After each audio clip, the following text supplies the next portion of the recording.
அனைவருக்கும் வணக்கம். இன்னைக்கு நம்ம வீடியோவில் என்ன பார்க்க போகிறோம்னா இஃப் அண்ட் எலிஃப் அப்படிங்கிற இந்த கண்டிஷனல் ஸ்டேட்மெண்ட்ஸை பற்றி தான் பார்க்க போகிறோம்.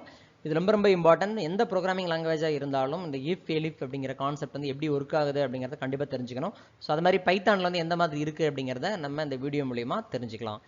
இந்த வீடியோ முடிஞ்ச உடனே டெஸ்கிரிப்ஷனில் பார்த்தீங்கன்னா ஒரு கூகுள் ஃபார்ம் இருக்குது. அந்த கூகுள் ஃபார்மில் நிறைய கொஸ்டின்ஸ் இருக்கும். ஸோ அந்த கொஸ்டின்ஸுக்கு நீங்களே ஆன்சர் பண்ணி நாங்கள் சரியாக நீங்கள் புரிஞ்சுக்கிட்டீங்களா அப்படிங்கிறத நாங்கள் அனலைஸ் பண்ணுவோம். வாங்க வீடியோக்குள்ளே போகலாம். ஸோ முதல்ல வந்து நம்ம ஐட்லி விண்டோ ஓப்பன் பண்ணிக்கிடுவோம். பைத்தான் ப்ரோக்ராம் ரன் பண்ணுறதுக்கு தேவையான ஐட்லி விண்டோவை ஃபஸ்ட்டு ஓப்பன் பண்ணிக்கிறேன். ஓப்பன் பண்ணிவிட்டு என்ன பண்ணுறேன்னா ஃபைலில் போய் நியூ ஃபைல் அப்படின்னு சொல்லி முதல்ல கொடுத்துக்குறோம். கொடுத்துட்டு என்ன பண்ண போகிறோம் அப்படின்னா ஃபஸ்ட்டு என்ன பண்ணுறேன், நான் வந்து ஒரு சிம்பிளாக இஃப் ஸ்டேட்மெண்ட் வந்து எப்படி ஒர்க் ஆகுது அப்படிங்கிறத உங்களுக்கு லைவாக காட்டுறேன். முதல்ல என்ன பண்ணுறோம்னா, ஒரு உதாரணத்துக்கு நம்ம வந்து ஒரு எலெக்ஷனுக்கு வந்து ஓட்டு போடணும் அப்படின்னா ஏஜ் வந்து 18க்கு மேலே இருக்கணும் அப்படின்னு சொல்கிறோம். ஸோ அப்போ என்ன செய்யணும்னா, அப்போ நான் ஏஜ் ஈக்குவல் டு அப்படின்னு சொல்லி போட்டு என்ன செய்கிறேன்னா ஒரு வேரியபிள் க்ரியேட் பண்ணுறேன். க்ரியேட் பண்ணிவிட்டு நான் வந்து 21 அப்படின்னு போடுறேன். அப்போ நான் 21 அப்படின்னு இருந்ததுன்னா அது வந்து கண்டிப்பாக என்னது எலிஜிபிள் டு ஓட். ஸோ அப்படிங்கிறத வந்து ப்ரோக்ராம் மூலியமாக நம்ம எப்படி வந்து சொல்ல வைக்கிறது அப்படிங்கிறத பார்க்க போகிறோம். ஸோ முதல்ல என்ன செய்யணும்னா, இந்த இருக்கு இல்லையா, இப்போ ஃபார் எக்ஸாம்பிள் வந்து ஏஜ் ஈக்குவல் 21 போட்டாச்சு. அப்போ என்ன சொல்கிறோன்னா, ரொம்ப சிம்பிள் தான். இஃப் அப்படின்னு போட்டுட்டு ப்ராக்கெட் ஓப்பன் பண்ணிக்கோங்க. ஏஜ் அப்படின்னு போட்டு is greater than or equal to 18 அப்படின்னு போடணும். இதுக்கு பேர் வந்து greater than or equal to. So அப்போ என்னென்னா 18 வயசுக்கு மேலே இருந்துச்சு அப்படின்னா ஒரு டேப் இந்த இடத்துல கொடுத்துக்கோங்க. கொடுத்துட்டு பிரிண்ட் அப்படின்னு கொடுத்துட்டு என்ன செய்யுங்கன்னா எலிஜிபிள் டு ஓட் அப்படின்னு சொல்லி என்ன செய்யுங்க, டைப் பண்ணுங்கள். இப்போ என்ன நடக்கும் அப்படின்னா, இந்த மாதிரி க்ளோஸ் பண்ணிக்கோங்க. இப்போ என்ன நடக்கும்னா, ப்ரோக்ராம் ரன் ஆகும்போது ஏஜ் வந்து 21 அப்படின்னு ஸ்டோர் ஆகிருக்குது. அப்போ இந்த இடத்துல செக் பண்ணி பார்க்கும். என்ன செக் பண்ணுன்னா, நீ ஏஜ் என்ன இருக்குதோ அது வந்து 18க்கு மேலே இருக்கா அப்படின்னு பார்க்கும். அப்படி இருந்துச்சுன்னா எலிஜிபிள் டு ஓட் அப்படின்னு சொல்லி நீ பிரிண்ட் பண்ணு அப்படின்னு சொல்லி நம்ம இன்ஸ்ட்ரக்ஷன் கொடுக்குறோம். இந்த இடத்துல ஒரு கோலன் வச்சுக்கணும். ஸோ இதுதான் வந்து பைத்தானுடைய சின்டாக்ஸ். இப்போ நம்ம ப்ரோக்ராமை ரன் பண்ணுறதுக்கு முன்னாடி முதல்ல சேவ் பண்ணிக்கிறோம். சேவ் அப்படின்னு கொடுத்துட்டு, சரியா, இது வந்து இஃப் 1 அப்படின்னு சொல்லி நினச்சிக்கிறேன். நான் வந்து சேவ் பண்ணிடுறேன்.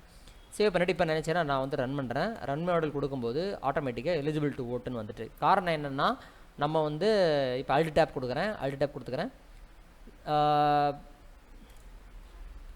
ஸோ அல்ட் டேப் வந்து கொடுக்கும்போது நம்ம திருப்பி அந்த ப்ரோக்ராம் வந்து நமக்கு வந்து லைவில் இருக்கு இல்லையா, இதில் வந்து என்ன செய்யுங்கன்னா ஏஜை வந்து ஜஸ்ட் 10 அப்படின்னு மாற்றுங்க. 10ன்னு மாற்றிட்டு திருப்பி நீங்கள் என்ன செய்யுங்க, ரன் பண்ணி பார்க்கணும். அப்படி ரன் பண்ணும்போது ஓகே கொடுத்துக்கோங்க. ஸோ இப்போ எந்த மெசேஜுமே வரல. காரணம் என்னென்னா, அந்த ஏஜ் வந்து 10 அப்படின்னு இருக்கிறதுனால ஸோ இந்த கண்டிஷனுக்கு வந்து என்ன செய்யாது, மேட்ச் ஆகாது. அதனால் ஆட்டோமேட்டிக்காகவே வெளியே வந்துடும். சரியா, ஓகே. இப்போ நான் என்ன பண்ணுறேன்னா, இந்த 10 அப்படிங்கிறத வந்து டேரெக்டாக இன்புட்டாக வாங்குறதுக்கு நம்ம என்ன செய்யணும், அதாவது டேரெக்டாக என்டர் உங்களோட ஏஜ் என்ன அப்படின்னு சொல்லி நம்மகிட்ட கேட்க வைக்கணும் அப்படின்னா ஜஸ்ட் இன்புட் அப்படிங்கிற வேர்டை யூஸ் பண்ணணும். இன்புட்டுங்கிற அந்த ஃபங்க்ஷனை யூஸ் பண்ணி என்டர் யுவர் ஏஜ் அப்படின்னு சொல்லி என்ன செஞ்சுக்கோங்க, ஸ்பேஸ் விட்டுட்டு டபுள் கொட்டேஷன் போட்டு க்ளோஸ் பண்ணிக்கோங்க. பண்ணிவிட்டு அதுக்கு முன்னாடி நான் ஏற்கனவே சொன்ன மாதிரி இதுக்கு முந்தின வீடியோவில் நான் சொல்லியிருப்பேன், ஒரு நம்பர் வாங்குறதா இருந்தால் அதுக்கு முன்னாடி இன்ட் அப்படின்னு சொல்லி போட்டுக்கணும். அதுக்குள்ளே தான் அந்த இன்புட்டுங்கிற இந்த ஃபங்க்ஷன் வரணும். அதை ஞாபகம் வச்சுக்கோங்க எப்போயுமே. இப்போ நம்ம என்ன பண்ணுறோன்னா, ப்ரோக்ராமை இப்போ ரன் பண்ணுறோம். ஸோ ரன் பண்ணும்போது நம்மக்கிட்ட என்ன செய்யும்னா ஏஜ் என்ன அப்படின்னு சொல்லி கேட்கும். ஸோ நான் என்ன செய்கிறேன், இப்போ 20 அப்படின்னு கொடுத்தோன்னே என்ன செய்யுது, எலிஜிபிள் டு ஓட் அப்படின்னு வந்துடுது. அகெயின் இதே சேம் ப்ரோக்ராமை நான் வந்து ரன் பண்ணி காட்டுறேன். இப்போ ரன் பண்ணுறோம். ஸோ இப்போ வந்து 10 அப்படின்னு கொடுக்கும்போது ஆட்டோமேட்டிக்காக ப்ரோக்ராம் விட்டு வெளியே வந்துடும். சரியா, ஸோ இது வந்து நார்மலாக இருக்கக்கூடிய விஷயம். இதிலே பார்த்தீங்கன்னா உங்களுக்கு வந்து இல்லை எனக்கு வந்து நாட் எலிஜிபிள் அப்படின்னு சொல்லணும். சரியா, அப்படின்னா என்ன செய்யணும்னா, இந்த இடத்துல இஃப் இந்த இடத்த கண்டிஷனுக்குள்ளேயே எல்ஸ் அப்படிங்கிற ஒரு வேர்டை சேர்க்கணும். என்னது, எல்ஸ். இந்த எல்ஸ் அப்படிங்கிறத நீங்கள் கொடுத்துட்டு ஜஸ்ட் இதே மாதிரி கோலன் யூஸ் பண்ணிக்கோங்க. என்டர் கொடுக்கும்போது ஆட்டோமேட்டிக்காக இந்த பிரிண்ட்டுக்கு நிறைய இது வந்து நிற்கும். அப்படி இல்லைன்னா நீங்கள் என்ன பண்ணணும்னா டேப் அப்படிங்கிற கீயை ப்ரெஸ் பண்ணுங்கள்.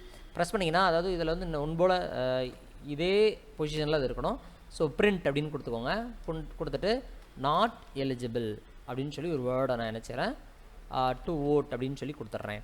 இப்போ என்ன நடக்கும் அப்படின்னா, ஸோ உங்களுக்கு வந்து ஏஜை கேட்கும், ஏஜை ஸ்டோர் பண்ணணும். ஃபார் எக்ஸாம்பிள் வந்து இப்போ 10 அப்படின்னு ஸ்டோர் பண்ணுறீங்கன்னு வச்சுக்குவோம். அப்போ என்ன பண்ணணும், இந்த இடத்துல 18க்கு மேலே இருக்கா அந்த ஏஜ் அப்படிங்கிறது செக் பண்ணி பார்க்கும். அப்படி இருக்காது. ஸோ உடனே என்ன பண்ணணும், இந்த எல்ஸ் அப்படிங்கிற கண்டிஷனுக்கு அது கீழே என்ன கொடுத்துருக்காங்களோ அது டிஃபால்ட்டாக ரன் ஆக ஆரம்பிச்சிடும். ஸோ இப்போ நம்ம ரன் பண்ணி பார்க்கலாம். ரன் மாடல் அப்படின்னு கொடுத்தாச்சு. ஸோ கொடுத்த உடனே ஏஜ் அப்படின்னு கேட்குது. ஸோ 10 அப்படின்னு கொடுத்தோன்னே என்ன செய்யுது, நாட் எலிஜிபிள் டு ஓட் அப்படின்னு வந்துடுது. ஏன்னா இதுக்கு முன்னாடி அது வரல. ஏன்னா நம்ம வந்து எதுவுமே கண்டிஷன் சொல்லலை. 18க்கு மேலே இருந்தால் மட்டும்தான் அது எலிஜிபிள் டு ஓட் அப்படின்னு சொல்லி வர்றதுக்காண்டி நம்ம ப்ரோக்ராம் செட் பண்ணி வச்சுருந்தோம். இதுதாங்க அந்த இஃப் எல்ஸ் அப்படிங்கிற கான்செப்ட். ஸோ இதே வந்து இன்னும் கொஞ்சம் அட்வான்ஸ்டாக எப்படி வந்து இந்த if condition multiple if conditions, அதாவது நிறைய கண்டிஷன்ஸ் யூஸ் பண்ணி எப்படி பண்ணுறது அப்படிங்கிறதையும் நான் உங்களுக்கு வந்து சொல்கிறேன். ஸோ இதிலே கொஞ்சம் டிஃப்ரெண்ட்டாக நம்ம வந்து இன்னொரு ப்ரோக்ராம் பண்ணி பார்க்கலாம். ஃபார் எக்ஸாம்பிள் நான் வந்து ஒரு ஸ்கூலில் வந்து ஒரு 3 மார்க் கட் பண்ணுறேன். சரியா, ஃபார் எக்ஸாம்பிள் மார்க் 1 அப்படின்னு போட்டுட்டு ஈக்குவல் டு இந்த மாதிரி ஒரு இன்ட் அப்படின்னு போட்டு என்ன செய்கிறேன்னா, இந்த இடத்துல இன்புட் அப்படின்னு போட்டுட்டு என்னது என்டர் யுவர் தமிழ் அப்படின்னு சொல்லி போடுறேன். தமிழ் மார்க் அப்படின்னு சொல்லி போட்டாச்சு. சரியா, போட்டு டபுள் கொட்டேஷன் க்ளோஸ் பண்ணிக்கோங்க. Again close. இந்த இடத்துல என்ன செய்யுங்க, தமிழ் அப்படின்னு சொல்லி போட்டுக்கோங்க. அகெயின் இதை அப்படியே காப்பி பண்ணிக்கோங்க. காப்பி பண்ணிவிட்டு என்டர். சரியா, என்டர் யுவர் இங்கிலீஷ் மார்க் அப்படின்னு சொல்லி போட்டுறோம். சரியா, இந்த மாதிரி வந்து ஒரு 3 மார்க் வந்து என்ன செய்யுங்க, நீங்கள் வந்து இன்புட் வந்து வாங்கிக்கிறோம் லைவாக. சரியா, இதுக்கப்புறமா என்ன பண்ணுறோன்னா, இந்த 3 மார்க்கையும் நம்ம என்ன செய்கிறோம் அப்படின்னா ப்ளஸ் பண்ணுறோம். சரியா, ப்ளஸ் பண்ணிவிட்டு அதோடைய ஆவரேஜை பார்க்குறோம். ஸோ அந்த ஆவரேஜ் வந்து 80க்கு மேலே இருந்துச்சுன்னா நீங்கள் வந்து என்னது, உங்களுடைய கிரேடு வந்து ஏ கிரேட் அப்படின்னு சொல்லி நான் போடுறேன். சரியா, அது எப்படி பண்ணுறதுங்கிறதான் இந்த இதில் பார்க்க போகிறோம். ஸோ முதல்ல என்ன செய்கிறேன்னா, அந்த 3 மார்க்கை நான் வந்து கூட்டுறேன். அண்டு இப்போ என்ன செய்கிறோன்னா, இப்போ நம்ம பிரிண்ட் அப்படின்னு கொடுத்தாச்சு. கொடுத்துட்டு என்ன பண்ணுறோன்னா, டோட்டல் அப்படின்னு போட்டு என்ன செய்கிறேன், கமா போட்டு டோட்டல் அப்படின்னு சொல்லி கொடுக்குறேன். இது என்ன ஆகும்னா, ரன் பண்ணும்போது ஆட்டோமேட்டிக்காக நம்மகிட்ட அந்த 3 மார்க் கேட்கும். அண்டு டோட்டலாக பிரிண்ட் பண்ணி காட்டிடும். இது ஏற்கனவே உங்களுக்கு தெரியும், நீங்கள் ட்ரை பண்ணி பாருங்கள். ஸோ 12 12 12 சரியா, 36. ஸோ இது வந்து நார்மலாக நம்ம ப்ரோக்ராமை வந்து ரன் பண்ணி பார்த்தாச்சு. இப்போ இதில் என்ன பண்ணோன்னா, இஃப் கண்டிஷனை எப்படி உள்ளே கொண்டு வர்றதுன்னு பார்க்க போகிறோம். ஸோ அதுக்கு முன்னாடி நான் வந்து என்ன செய்கிறேன், ஒரு ஆவரேஜ் கண்டுபிடிக்கிறேன். சரியா, average equal to total by 3 அப்படின்னு சொல்லி போட்டாச்சு. போட்டுட்டு என்ன பண்ணுறோன்னா, அகெயின் ஆவரேஜ் போட்டு கமா போட்டு என்ன செய்யணும், இதே மாதிரி ஆவரேஜ் அப்படின்னு சொல்லி டைப் பண்ணிக்கணும். டைப் பண்ணிவிட்டு என்ன செய்யுங்க, இதை ரன் பண்ணுங்கள். ஸோ இப்போது 10 10 அகெயின் 10. ஸோ கொடுக்கும்போது ஆட்டோமேட்டிக்காக உங்களுக்கு வந்து ஆன்சர் வந்து வந்துடும். ஸோ இதில் என்ன பண்ணுறோம் அப்படின்னா, இஃப் அப்படின்னு போட்டுட்டு இந்த ஆவரேஜ் வந்து is greater than R equal to 80க்கு மேலே இருந்துச்சுன்னா, சரியா, 80க்கு மேலே இருந்துச்சு அப்படின்னா நம்ம என்ன சொல்கிறோம்னா, பிரிண்ட் அப்படின்னு கொடுத்துட்டு என்ன செய்கிறேன், யுவர் கிரேட் ஏ அப்படின்னு சொல்கிறோம். ஓகேவா, இதே வந்து நம்ம ஏற்கனவே சொன்ன மாதிரி அப்படி இல்லைன்னா அப்படின்னு சொல்லணும். சரியா, அப்போ ஒருவேளை 80க்கு இருந்துச்சு அப்படின்னா, ஸோ அப்போ என்ன செய்யணும் அப்படின்னா, நீங்கள் யுவர் கிரேட் பின்னு சொல்ல முடியாது. அப்போ சாரி பின்னு இப்போ சொல்கிறோம், இப்போதைக்கு இப்படி சொல்கிறோம். ஸோ இப்போ நம்ம என்ன செய்கிறேன், நான் இதில் வந்து ரன் பண்ணும்போது கண்டிப்பாக இதில் ஒரு கோலன் வச்சுக்கணும். இதில் ஒரு கோலன், அகெயின் இதில் ஒரு கோலன். சரியா, கொடுத்துட்டு அகெயின் இப்போ ப்ரோக்ராமை ரன் பண்ணுங்கள். சரியா, ரன் பண்ணும்போது என்ன நடக்குதுன்னு பாருங்கள். ஸோ அப்போ நான் என்ன செய்கிறேன்னா, என்டர் யுவர் தமிழ் மார்க் அப்படின்னு சொல்லி நான் என்ன செய்கிறேன், டைப் பண்ணுறேன். இப்போ இதில் என்ன பண்ணுறோம், 100 அப்படின்னு கொடுத்துட்டோம். அகெயின் என்ன செய்கிறேன்னா, இதில் ஒரு திருப்பி ஒரு 100 திருப்பி ஒரு 100 கொடுக்கும்போது என்ன செய்யுது, டோட்டல் 300, ஆவரேஜ் 100, கிரேட் வந்து ஏன்னு வந்துருச்சு. சரியா, ஸோ இப்போ இதே வந்து நீங்கள் கொஞ்சம் டிஃப்ரெண்ட்டாக வேல்யூ கொடுக்கும்போது என்ன ஆகும் அப்படின்னா, இப்போ பாருங்கள் 10 20 30. ஸோ ஆவரேஜ் வந்து 20, யுவர் கிரேட் பின்னு வருது. அப்போ நான் என்ன சொல்கிறேன் அப்படின்னா, ஆவரேஜை பொறுத்தளவுக்கு வந்து ஆவரேஜுக்கு வந்து 60 to 80 இருந்துச்சு அப்படின்னா நீ என்ன சொல்லணும், பி அப்படின்னு சொல்லணும்னா. ஸோ அந்த மாதிரி கண்டிஷன் வரும்போது நீங்கள் என்ன பண்ணணும்னா, இந்த எல்ஸுக்கு பதிலாக நீங்கள் என்ன செய்யணும்னா, எலிஃப் அப்படிங்கிற இன்னொரு வேர்டை சேர்த்துக்கணும். சரியா, ஃபஸ்ட்டு டைம் மட்டும்தான் இஃப் அப்படிங்கிறது வரும். அடுத்த இடம் போகும்போது இது கீழே கொண்டு போகும்போது நீங்கள் எலிஃப் அப்படிங்கிற கண்டிஷனை கொண்டு போகணும். இந்த இடத்துல என்ன பண்ணணும் அப்படின்னா, average is greater or equal to 60. சரியா, 60க்கு மேலே and average is less or equal to 80. சரியா, 18 என்னது நம்ம இங்கே என்ன சொல்லிட்டோம்னா, 80க்கு சமமாகவோ அல்லது 80க்கு மேலே இருந்தாலும் கிரேடியன்னு சொல்கிறோம்.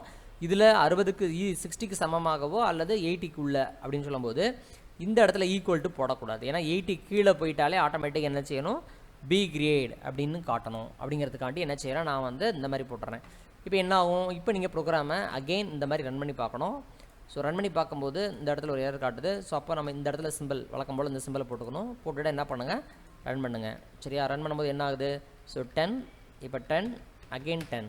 சரியா, ஸோ ஆவரேஜ் வந்து 10 வந்துருச்சு. பட் என்ன ஆகுதுன்னா ரிசல்ட் வரல. சரியா, ஏன்னா நம்ம என்ன செஞ்சுருக்கோம்னா 60க்கு மேலே போனால் தான் ரிசல்ட்டே வரும். அப்போ என்ன பண்ணணும், அகெயின் என்ன செய்யணும், இந்த ப்ரோக்ராமை ரன் பண்ணணும். சரியா, இப்போ என்ன செய்யுங்க, 50 50 16 கொடுக்குறேன். ஸோ இப்போயும் வரல, ஏன்னா 53. Again run. இப்போ 80 80 அப்புறம் வந்து ஒரு 60 கொடுத்தோன்னா யுவர் கிரேட் பி. ஓகேவா, சரி, இதுதான் வந்து இந்த மாதிரி எலிஃப் கண்டிஷன் யூஸ் பண்ணுறது. இன்கேஸ் அது கீழே போச்சுன்னா என்ன பண்ணுறதுனா, நீங்கள் ஒரு வேளை எப்படி நினைக்கலாம் 40 to 60 அப்படின்னு போடணுன்னா அகெயின் என்ன செய்யுங்க, எலிஃப் அப்படின்னு போட்டுட்டு ஆவரேஜ் அப்படின்னு போட்டு என்ன பண்ணுங்கள், ஈக்குவல் டு 60க்கு மேலேன்னு போட்டிருக்கோம் இல்லையா. இப்போ என்ன செய்யணும், 50க்கு மேலே அண்டு ஆவரேஜ் வந்து இப்படி போட்டு லெஸ் தென் 60 அப்படின்னு போட்டுடுறீங்க. சரியா, போட்டு இப்போ என்ன பண்ணுறீங்க, பிரிண்ட் அப்படின்னு போட்டுட்டு யுவர் என்ன சொல்கிறோம், யுவர் கிரேட் வந்து யுவர் கிரேட் சி அப்படின்னு சொல்லி கொடுத்தாச்சு. ஓகேவா, ஒரு வேளை 50க்கும் கீழே போயிடுச்சு அப்படின்னா உங்களுக்கு வந்து கிரேடே கிடையாதுன்னு சொல்கிறதுக்காண்டி என்ன பண்ணுறோன்னா எல்ஸ் அப்படிங்கிற வேர்டை சேர்க்குறோம். இந்த இடத்துல பிரிண்ட் அப்படின்னு போட்டுட்டு நாட் கிரேட் அப்படின்னு சொல்லி போட்டுடுறோம். ஓகேவா, இது வந்து இஃப் கண்டிஷனுடைய ஒட்டுமொத்த ஸ்ட்ரக்சரையும் நான் சொல்லி கொடுத்துருக்குறேன். என்னென்னா முதல்ல நம்ம கொடுக்கக்கூடிய வேல்யூவை என்ன பண்ணோம், நம்ம என்ன இன்புட் வாங்குறோமோ அதை வந்து ஆவரேஜை ஸ்டோர் பண்ணி வச்சுக்கிட்டு அது 80க்கு மேலே இருந்துச்சு அப்படின்னா அது வந்து என்ன செய்யணும், யுவர் கிரேட் ஏ அப்படின்னு காட்டும். இது மொதல் கண்டிஷன். ஒருவேளை இந்த கண்டிஷன் வந்து ஃபெயில் ஆச்சு அப்படின்னா ஆட்டோமேட்டிக்காகவே என்ன செய்யும், அடுத்த கண்டிஷனுக்கு போகும். 60க்கு மேலே இருக்குதா 80க்கு கீழே இருக்குதான்னு பார்க்கும். அப்படி இல்லைனா கிரேட் பி அப்படின்னு வரும். ஸோ அதே மாதிரி 50க்கு மேலே 60க்குள்ளே, அதுக்கப்புறம் ஒருவேளை இந்த 3 கண்டிஷனுமே உங்களுக்கு வந்து ஃபால்ஸ் ஆகிடுச்சு, தவறாக இருக்குது அப்படின்னா ஆட்டோமேட்டிக்காகவே இந்த நாட் கிரேட் அப்படிங்கிற ஆப்ஷனுக்கு போயிடும். இப்போ நீங்கள் ரன் பண்ணுங்கள், அகெயின் ஓகே அப்படின்னு கொடுக்குறேன். ஸோ இந்த இடத்துல அதே மாதிரி எல்ஸ் இந்த கோலன் கொடுக்கணும். அகெயின் இந்த ப்ரோக்ராமை ரன் பண்ணுறோம். ஸோ ரன் பண்ணும்போது என்ன ஆகுது அப்படின்னா 50 50 10 அப்படின்னு கொடுக்கும்போது நாட் கிரேட், ஏன்னா 36 தான் இருக்குது. ஸோ அப்போ நீங்கள் என்ன இன்புட் கொடுக்குறீங்களோ அதை பேஸ் பண்ணி உங்களுக்கு வந்து அலோவ் பண்ணோம். சரியா, ஓகே. இது வந்து நம்ம வந்து இஃப் கண்டிஷனில் இஃப் எலிஃப் எப்படி யூஸ் பண்ணுறதுன்னு பார்த்தாச்சு. இதே மல்டிபிள் இஃப் கண்டிஷன் அப்படிங்கிறது என்ன கான்செப்ட் அப்படின்னா, உதாரணமாக நான் என்ன செய்கிறேன்னா, நான் வந்து ஒரு வேளை இந்த 3 பாடத்தில் நான் வந்து பாஸ் பண்ணியிருந்தால் மட்டும்தான் இந்த கிரேடுங்கிற ஆப்ஷனுக்கே நான் வரணும்னு நினைக்கிறேன். என்ன சொல்ல வரேன்னா, தமிழ் இங்கிலீஷ் மேக்ஸ் இந்த 3லேயுமே வந்து பாஸ் ஆகியிருந்தால், அதாவது ஒரு உதாரணத்துக்கு 35க்கு மேலே இருந்தால் மட்டுமே நீ என்ன பண்ண, இந்த கண்டிஷனையே நீ எக்ஸிக்யூட் பண்ணணும். இல்லைன்னா என்ன செய்யக்கூடாது, எக்ஸிக்யூட் பண்ணக்கூடாதுன்னு நான் சொல்லணும். அப்போ என்ன பண்ணுங்கன்னா, இது எக்ஸிக்யூட் ஆகணும் அப்படின்னா நம்ம ஒன்று சொல்கிறோம் இல்லையா, என்ன சொல்கிறோம், பாஸ் ஆகிருக்கணும் அப்படின்னு சொல்கிறோம், பாஸ் ஆகிருக்கணும்னு சொல்கிறோம். அப்போ என்ன சொல்கிறோம், இந்த இடத்துல ஒரு இஃப் கண்டிஷன் போடுங்க. சரியா, Tamil is greater than or equal to 35 and English அப்படின்னு போட்டு greater than or equal to 35 and maths நீங்கள் ரியல் லைஃப்பில் யூஸ் பண்ணுற மாதிரியே நீங்கள் பண்ணலாம். சரியா, greater than or equal to 35, இங்கே ஈக்குவல் 35. ஸோ அப்போ இதெல்லாம் 35க்கு மேலே இருந்தால் மட்டுமே இந்த கீழே உள்ளதெல்லாம் ஒர்க் ஆகணும் அப்படின்னு சொல்கிறோம். ஸோ அப்போ என்ன செய்யணும்னா, இந்த இடத்துல என்ன செய்யணும், நான் ஒரு டேப், இந்த இடத்துல எல்லாமே அதுக்கு தகுந்த மாதிரி நீங்கள் என்ன செய்யணும், டேப் வந்து நீங்கள் கொடுக்கணும். சரியா, ஏன்னா அதுக்கு கீழே போயிடுச்சு. ஸோ அப்போது என்ன அர்த்தம்னா, இந்த கண்டிஷன் வந்து பாஸ் ஆனால் தான் இது எல்லாமே என்ன செய்யணும், வேலை செய்யணும். அப்படி இல்லைன்னா ஸோ இந்த இடத்துல அகெயின் இந்த இடத்துல ஒரு எல்ஸ் அப்படின்னு கொடுத்துக்கோங்க. கொடுத்துட்டு என்ன பண்ணுங்கள், பிரிண்ட் அப்படின்னு கொடுத்துக்கோங்க. கொடுத்துட்டு ஸோ அப்போ வந்து என்ன சொல்லலாம், இந்த இடத்துல நாட் எலிஜிபிள் டு கிரேட் அப்படின்னு சொல்லி போடலாம். சரியா, நாட் எலிஜிபிள் டு கிரேட் போடுறதுக்கே உங்களுக்கு வந்து என்ன கிடையாது, தகுதி இல்லை அப்படின்னு சொல்கிறோம். அப்போ என்ன நடக்கும் அப்படின்னா, உங்களுக்கு வந்து ஒரு வேளை அவன் வந்து இந்த 3 பாடத்துலேயும் வந்து ஃபெயில் ஆகியிருந்தாங்க, 35 மேலே இல்லை அப்படின்னா ஆட்டோமேட்டிக்காகவே என்ன செஞ்சிடும், இந்த இடத்துக்கு வந்துடும். அதுதான் இந்த ப்ரோக்ராமோடைய ஸ்ட்ரக்சர். இப்போ நம்ம என்ன செய்யறோம், ரன் பண்ணுறோம். அகெயின் ஓகே கொடுக்குறோம். ஸோ இந்த இடத்துல வழக்கம் போல் இந்த இடத்துல ஒரு சிம்பிள் கொடுக்கணும். கொடுத்துட்டு ரன் பண்ணுறேன். ஸோ இப்போ வந்து 10 அப்படின்னு கொடுத்தாச்சு, 20 கொடுத்தாச்சு, 13 கொடுத்தாச்சு. ஸோ ஆட்டோமேட்டிக்காக டோட்டல் ஆவரேஜ் வந்துடும். But not eligible to grade அப்படின்னு சொல்லி வந்துடும். காரணம் என்னென்னா, உங்களுக்கு வந்து நம்ம அந்த மாதிரி ப்ரோக்ராமுக்கு செட் பண்ணி வச்சுட்டோம். ஸோ நீங்களும் அந்த மாதிரி ஏதாவது ஒரு கண்டிஷன் வச்சு நீங்கள் செக் பண்ணி பாருங்கள். ஃபார் எக்ஸாம்பிள் நான் இப்போ அகெயின் 80. ஸோ இப்போ கிரேட் வந்துட்டு. ஸோ அப்போது நீங்கள் என்ன இன்புட் கொடுக்குறீங்களோ அதை பேஸ் பண்ணி நீங்களாகவே யோசிங்க. ஒரு கண்டிஷனை வந்து யோசிக்கணும். சரியா, இப்போ உதாரணத்துக்கு சொன்னோம் இல்லையா, 18க்கு மேலே இருந்தால் இப்படி இருந்தால் இதை செய்யணும் அப்படின்னா இந்த இஃப் அப்படிங்கிற வேர்டை யூஸ் பண்ணிக்கோங்க. மல்டிபிள் கண்டிஷன்ஸ் யூஸ் பண்ணும்போது நீங்கள் எலிஃப் அப்படிங்கிற இந்த வார்த்தையை சேர்த்துக்கணும். சரியா, ஓகே. ஸோ இதே மாதிரி அடுத்து வந்து லூப் அப்படிங்கிற ஒரு கான்செப்டை பற்றி பார்ப்போம். ஸோ அங்கேயும் வந்து இதே இஃப் கண்டிஷன் வரும். ஸோ அதனால் அடுத்த வீடியோவில் இன்னும் டீட்டெயிலாக உங்களுக்கு சொல்லித்தரேன். நன்றி, வணக்கம்.